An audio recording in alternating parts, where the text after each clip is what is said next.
Hey, DMDongo here with another review from the DM's Guild. This time we're looking at Octopods by Chad Lynch. It's currently on sale for $2.99. If you've ever thought of the idea of playing a cephalopod-like race, but the idea of eating brains leaves you a bit squeamish, have I got the player race for you.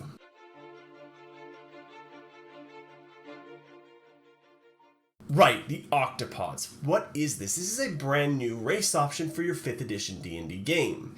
And it's not just the race, it's also 4 sub-races, a faction lair, 2 NPCs that are all ready and waiting to suction their way into your heart. The base Octopod is fully fleshed out with vivid descriptions detailing their habitats, life cycle, and their quite nimble physique. Their language is an interesting collection of knots that they use to communicate with other Octopods. Now, don't think you're going to be picking this up though, it does require 8 hands in order to use, so think of it like a sign language that's a little more complex.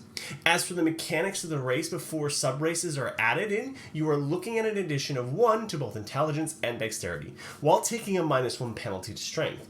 You're an octopus, you're not Mike Tyson here. Octopods live on an average of 60 years and are about 3 feet tall from arm to head. They put them firmly in the small category, same size as halflings and gnomes, and it can change their size to tiny though to slip right under that annoying locked door. They can breathe both in and out of water, so amphibious as you might expect, and their skin is highly adaptable, so they automatically gain proficiency in stealth along with that +1 sneaking bonus to sneaking around. With all those arms, you do have some perks, with the downside that an 8-arm sweater is going to be difficult to find. You gain proficiency in both performance and sleight of hand when using your arms, and with that many arms, 4 can be used to hold a light weapon, but medium weapons need 2 each.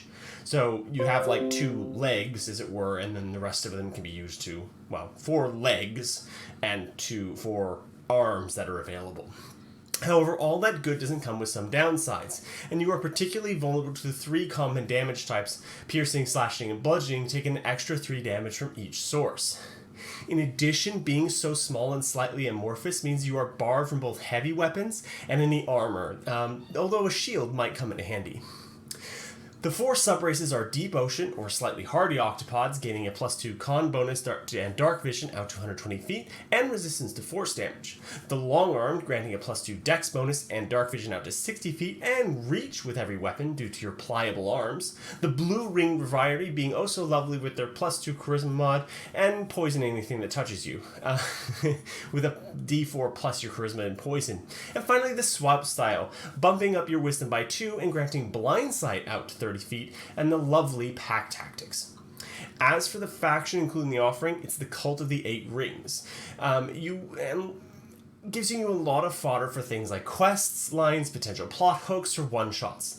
This section is ripe hunting ground for some really memorable sessions involving this unique and interesting race.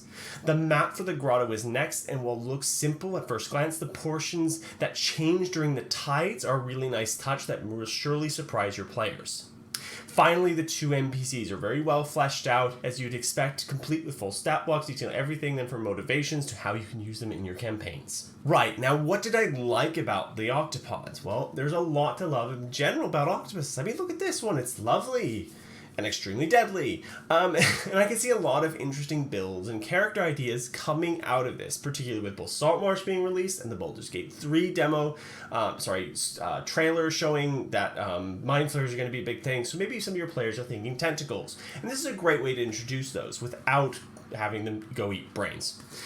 In particular, though, I like that the balance that's been struck here. They gain a lot, but also lose a lot. It's very hard to say where they fall in terms of the hierarchy of power in terms of all the other races that are out there.